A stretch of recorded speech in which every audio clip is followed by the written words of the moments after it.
கடாய் பன்னீர் செய்கிறதுக்கு நான் 4 காஞ்ச மிளகாய் எடுத்து வச்சுருக்கேன்.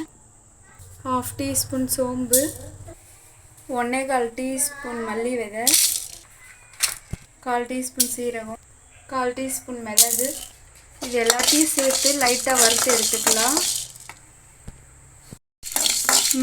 சீரகம் தீஞ்சிடக்கூடாது, லைட்டாக வறுத்து எடுத்துக்கோங்க. போதும், இந்த அளவுக்கு இருந்தால் போதும். 10 பல்லு பூண்டு, ஒரு சின்ன துண்டு இஞ்சி கட் பண்ணி வச்சுருக்கேன் பொடிசாக. ஒரு வெங்காயம் எடுத்து இந்த மாதிரி க்யூபாக கட் பண்ணி வச்சுருக்கேன். ஒரு தக்காளி எடுத்து இந்த மாதிரி உள்ளே இருக்கிற விதையை நீக்கிட்டு இந்த மாதிரி தோல் பகுதி மட்டும் எடுத்திருக்கேன். இது பாதி கொடை மிளகாய் இந்த மாதிரி க்யூப்ஸாக கட் பண்ணி வச்சுருக்கேன். இது 150 கிராம் பன்னீர் போட்டாச்சு. இதை அரைச்சிட்டு வந்துடலாம். நான் 1 ஸ்பூன் நெய் போடுறேன். நீங்கள் நெய் இல்லைன்னா எண்ணெயும் சேர்த்துக்கலாம். கட் பண்ணி வச்ச குடமிளகாய் போட்டுக்கலாம். தக்காளி, வெங்காயம், 150 கிராம் பன்னீர். இதை ஒரு 3 நிமிஷம் வறுத்துக்கினா போதும். க்ரன்ச்சியாக தான் இருக்கணும், ரொம்ப வேகக்கூடாது. ஃபுல் ஃப்ளேமில் வச்சு ஒரு 3 மினிட்ஸ் வறுத்துக்கோங்க, அவ்வளோதான். 1/2 டீஸ்பூன் மிளகாத்தூள் போட்டுக்கலாம். 1/4 டீஸ்பூன் உப்பு போட்டுக்கலாம். இந்த அளவுக்கு ஃப்ரை பண்ணால் போதும். இப்போ ஆஃப் பண்ணிடலாம். இப்போது நம்ம இந்த அரைச்சிருக்கிற மசாலாவிலேயே இஞ்சி பூண்டு போட்டுக்கலாம். ஊற வச்ச முந்திரியும் போட்டுக்கலாம். இப்போது இதை முதல்ல அரைச்சிட்டு வரலாம். இப்போது அதே ஜார்லேயே கட் பண்ணி வச்ச அந்த 3 தக்காளியும் சேர்த்துக்கலாம்.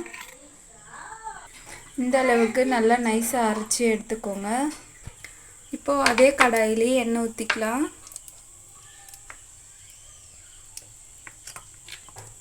நம்ம பொடியை கட் பண்ணி வச்ச வெங்காயத்தை சேர்த்துக்கலாம். வெங்காயம் இந்த அளவுக்கு நிறம் மாறின உடனே இந்த அரைச்சி வச்ச விழுதை சேர்த்துக்கலாம்.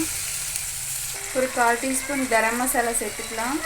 1/4 டீஸ்பூன் மஞ்சள்தூள் சேர்த்துக்கலாம். இந்த மாதிரி நல்லா கலந்து விட்டுக்கோங்க.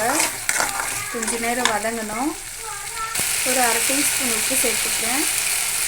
இந்த மாதிரி இடையில கலந்து விட்டுக்கோங்க. இதில் ஹாட் வாட்டர் ஆட் பண்ணிக்கலாம். நான் இந்த அளவுக்கு ஆட் பண்ணியிருக்கேன். நீங்கள் உங்களுக்கு ஏற்ற மாதிரி ஆட் பண்ணிக்கோங்க.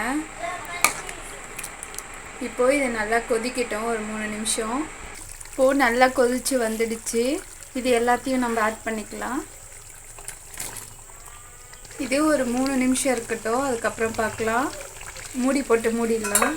அவ்வளோதான், 3 நிமிஷம் ஆயிடுச்சு. இப்போ கொஞ்சமாக மேலே பால் ஊற்றிக்கலாம். நீங்கள் ஃப்ரெஷ் க்ரீம் இருந்தாலும் கொஞ்சமாக போட்டுக்கோங்க. இப்போது இதை நல்லா கலந்து விட்டுக்கலாம். இப்போது அடுப்பை ஆஃப் பண்ணிடலாம். அவ்வளோதான், கடாய் பன்னீர் ரெடி ஆகிடுச்சு. பாருங்கள், சூப்பரான கடாய் பன்னீர் ரெடி ஆகிடுச்சு. இது தோசை, இட்லி, சப்பாத்தி, பூரி, ரொட்டி, நான் இது எல்லாத்துக்குமே சைட் டிஷ் நல்லாயிருக்கும். நீங்களும் ட்ரை பண்ணி பாருங்கள். நான் போட்ட மசாலா அதே அளவுகளோடு நீங்களும் ட்ரை பண்ணி பாருங்கள், சூப்பராக வரும். நான் நானுக்கு சைட் டிஷ்ஷாக தான் இந்த கடாய் பன்னீர் செஞ்சுருக்கேன்.